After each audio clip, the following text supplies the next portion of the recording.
இயேசு தன் உயிரை விட்டதின் தொடர்ச்சியாக. இயேசுவின் உடலை சிலுவையில் இருந்து கீழே இறக்கினர். அவர் உடலை எடுத்து அதை சுகந்த வர்க்கங்களுடனே சீலைகளில் சுற்றி கட்டி ஒரு காலும் ஒருவனும் வைக்கப்பட்டிராத ஒரு புதிய கல்லறையில் இயேசுவை வைத்தார்கள்.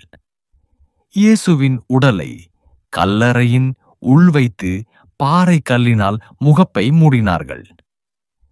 பிலாத்து முத்திரை வைத்து காவலர்களை நியமித்தார். வாரத்தின் முதல் நாளில் பரிசுத்த எண்ணெய்களை எடுத்துக்கொண்டு மரியாள் மகதலேனாவும் மற்ற பெண்களும் கல்லறையை நோக்கிச் சென்றனர். கல்லறையின் வாசலில் இருக்கிற கல்லை நமக்காக எவன் புரட்டி தள்ளுவான் என்று ஒருவரோடொருவர் சொல்லிக் கொண்டார்கள். கல்லறையை அடைத்திருந்த கல் புரட்டி தள்ளப்பட்டிருக்கிறதை பார்த்து உள்ளே போய் இயேசுவின் சரீரத்தை காணாமல் மிகுந்த கலக்கமடைந்து நின்றார்கள்.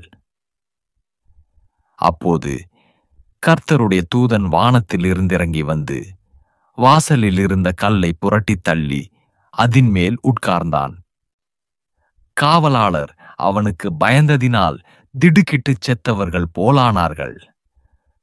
தூதன் அந்த ஸ்திரீகளை நோக்கி, நீங்கள் பயப்படாதிருங்கள். சிலுவையில் அறையப்பட்ட இயேசுவை தேடுகிறீர்கள் என்று அறிவேன்.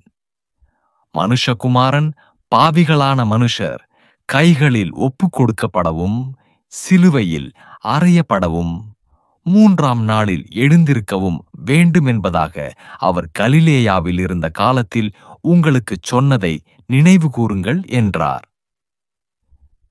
சீக்கிரமாய்ப் போய் அவர் மரித்தோரிலிருந்து எழுந்தார் என்று அவருடைய சீஷர்களுக்குச் சொல்லுங்கள்.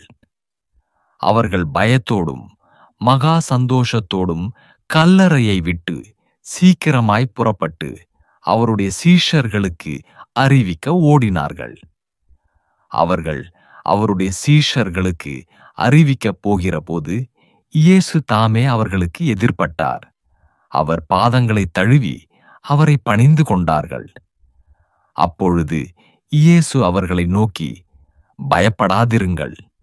நீங்கள் போய் என் சகோதரர் கலிலேயாவுக்கு போகும்படி அவர்களுக்குச் சொல்லுங்கள். அங்கே அவர்கள் என்னை காண்பார்கள் என்றார்.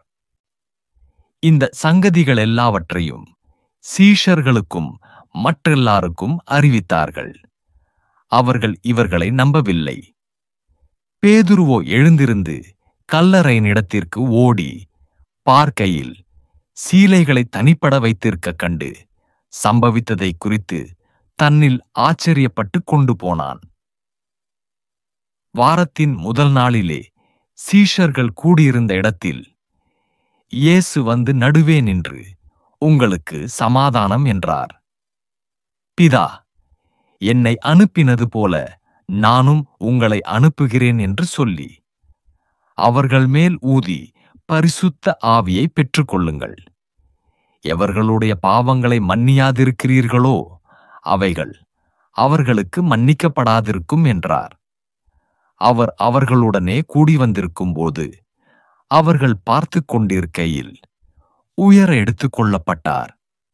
அவர்கள் கண்களுக்கு மறைவாக ஒரு மேகம் அவர் எடுத்துக்கொண்டது.